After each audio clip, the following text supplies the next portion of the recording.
And welcoming everybody to another episode of Tier Tuesdays as we are getting ready for the 2024 NFL Draft. And you guys have seen a few episodes so far. We've talked about quarterbacks, we've talked about some of the running backs, we've even talked tight ends. Today, we're getting down to my personal favorite position here, offensive tackle. Absolutely fantastic type of group this year for the draft. A lot of good players here in the draft, and a lot of guys that you talk about. But we're gonna pick the top five. I'm talking top five guys here on most people's boards. Maybe you have a little different board, but these are the top five guys on the majority of boards that I've looked at, and kind of my opinion on where they fall in this draft. And some of them are going to be consensus. Some of them, well, maybe not so much. So before we get into that, I want to shout out a company that reached out, well, again recently, but previously we worked with them back at the end of last year, beginning of this year. If you guys don't remember, that is Magic Mind. If you guys don't remember the product, it is this guy right here. Let me get that to focus. Magic Mind here. That's a little shot right here. It is a mental performance shot, so it's not anything crazy. If you guys didn't know my story, I struggle a lot with sleepiness, with tiredness in the middle of the day, a lot of foggy brain, and even getting in trouble for sleeping at work or sleeping at work. It wasn't really something I could affect. When Magic Mind reached out to me, it was a fantastic, fantastic opportunity. I got to try it before talking about it the first time, and you guys know us at this point in time. If you don't know who we are at HighLowSports, DJ and myself, we don't promote anything we don't believe in. We can't use it. We can't trust it. That goes all the way back to Colorcast, to the companies we still use now, like SeatGeek, as well as Outlier. Magic Mind falls in the same category here. It's something that's really helped me, and it's been a huge boost to my day. I just added it to my daily routine. That's all you have to do. It's not trying to replace anything. So whatever you normally do. So for me, V8 energy shots, I take my V8 energy shot, and then boom, right here after that, just pop it in, drink it down, call it swell. It's super easy to carry it around. You just toss it in your pocket. It helps keep you focused, mentally clear, and most importantly, and especially if you're going to drink this for work, motivated to be productive without stressing yourself out even more. Helps you keep down those stress levels as well. And look, it's been something that's my bosses have even noticed. They've even commented on how much more productive I am while drinking this. Now they don't know that I've been drinking this. They didn't, I should say, until they watched a few episodes and checked it out. So we've actually brought some of it into the work a little bit as well. Got some of my coworkers try it. It's been absolutely fantastic as well. Like I said, personally for me, helped me be way more productive and reduce my stress, and that's something I've been working on in my personal life.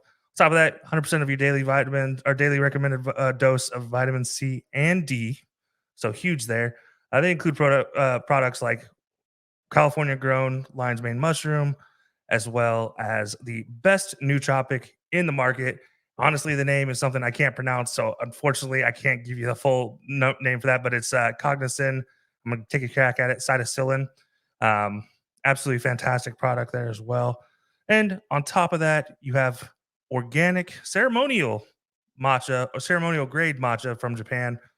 Comes from the first harvest every year in Japan, and using every one of their ceremonies, the tea ceremonies. If you guys know anything about Japan, you know how important those tea ceremonies are. Look, guys, I love it. It's helped me out a lot. All you got to do is take it with your morning routine, help you out, help you become more focused, help you become more mentally clear, and help wake you up. It's natural products, help you stay awake throughout the day. It's not like an energy drink where you drink it and then 3 hours later you crash. It's nothing like that. It keeps you going all day with all the energy you need, and it's all natural. So definitely, guys, go check it out. If you guys are in the area of a Sprouts, a Central Market, or an Erewhon, they are in stock on your shelves. Lucky DJ, he gets to go over to a Sprouts and get his. Still have not had one here near me, but we're working on that. If you guys are like me, though, can't find it in your nearby grocery stores, super easy to go get a hold of. Head on over to matchmind.com/highlowpod and enter the code HighLowPod20 for 48% off of your subscription order for the next 10 days, or 20% off of your one-time order. Again, that's magicmind.com/highlowpod. Code is HighLowPod20, and that's for 48% off of your subscription order for the next 10 days, or 20% off your first-time order. Look, I love Magic Mind, and it's what's helping me do this episode. So absolutely love it. Super appreciative of what it is. Working 8-hour plus shift. Come in, be able to knock this out as well.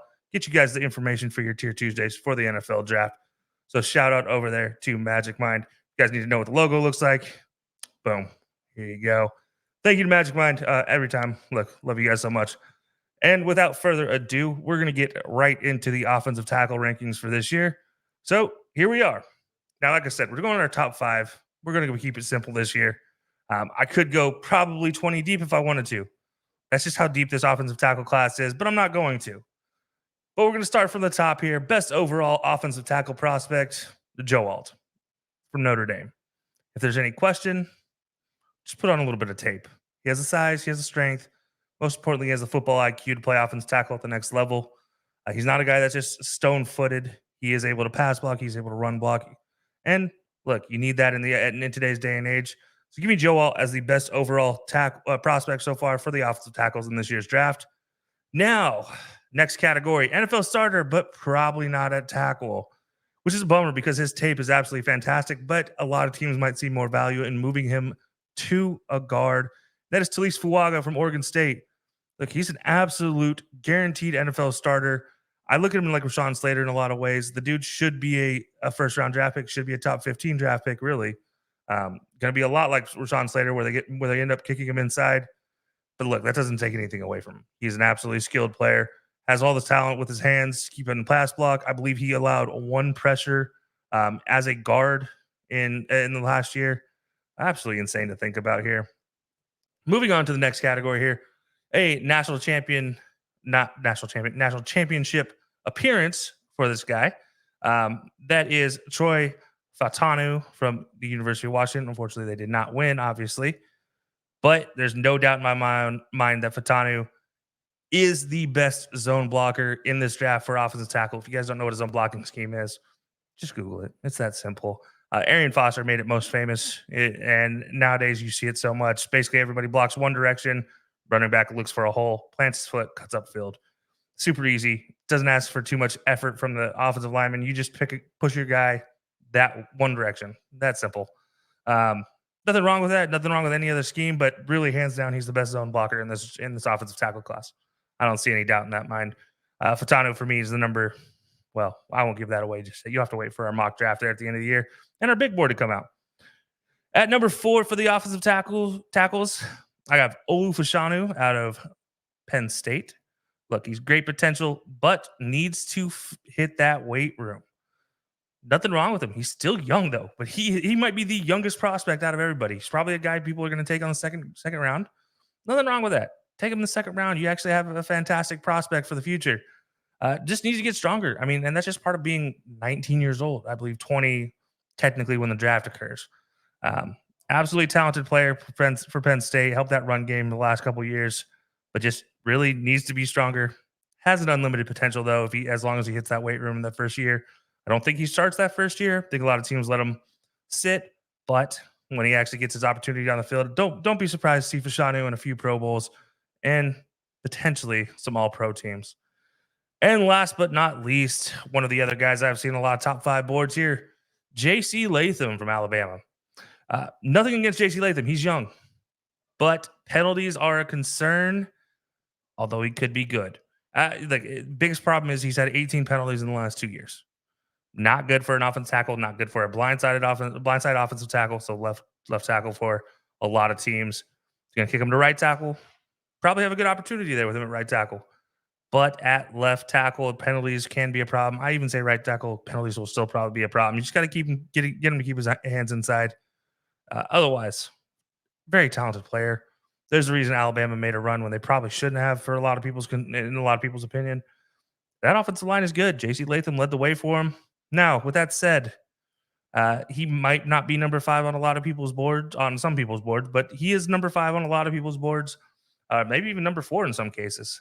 Look, I don't think J.C. Latham, there's anything concerning other than the fact he needs to clean up the penalties. He has the size, he has the strength, so he's absolutely talented enough to be an NFL player. But penalties are a killer for an offensive lineman. They will end careers faster than anything. So that is a concern for sure for J.C. Latham for me. But guys, that'll do it here for the offensive tackles. Like I just said, recapping it right here. Best overall prospect, Joe Alt, NFL starter, but not at tackle very likely. That's Talise Fuaga from Oregon State. The best zone blocker for the tackles here, Troy Fautanu. And at number 4, the great potential, but needs to hit the weight room. I have Olu Fashanu. And last but not least, penalties are concerned, but could be good in the NFL. That's JC Latham. Absolutely talented group of tackles in this year's draft. I just picked the top 5 board because honestly, I could probably do this list for days and days if I did top 20. I can give you a full breakdown. But I don't think anybody's here for that. I think they want to know a little bit more about what their team's going to do on day one of the draft because most people aren't like me and don't watch day 2s and 3s as intently. So, guys, that'll do it for this episode of Tier Tuesdays on the offensive tackles for the NFL draft this year. Be sure to let me know what I messed up. Do you have a different top 5? Let me know who your top 5 is. Also, maybe I'm wrong on Joe Alt. Maybe he's not the best overall prospect. Maybe I'm wrong on Oluf Sanu. Maybe most people think he is strong enough. Let me know what I got wrong. Let me know what your thoughts are on these positions. And guys, don't forget to go check out Magic Mind again for your opportunity to go get your 48% off of your subscription for the next 10 days. You can get that code. That code is HighLowPod20 and head on over to magicmind.com/HighLowPod to get there, guys. I appreciate it as always. And stay tuned. We have a special presentation this week of a second Tier Tuesdays coming out on Thursday. So be sure to stay tuned to that. As always, catch our episodes every Wednesday, 8 p.m. Eastern time, live on any platform you prefer, whether that be YouTube, whether that be Facebook, whether that be over on Twitch. We are there. You can also check us out on X or on any social media platform at HighLowSports or at high_low_sports on X, formerly known as Twitter. All regular episodes, audio only, can be found Thursday morning at 6 a.m. Eastern time on your favorite platform, guys. We appreciate it as always. See you later.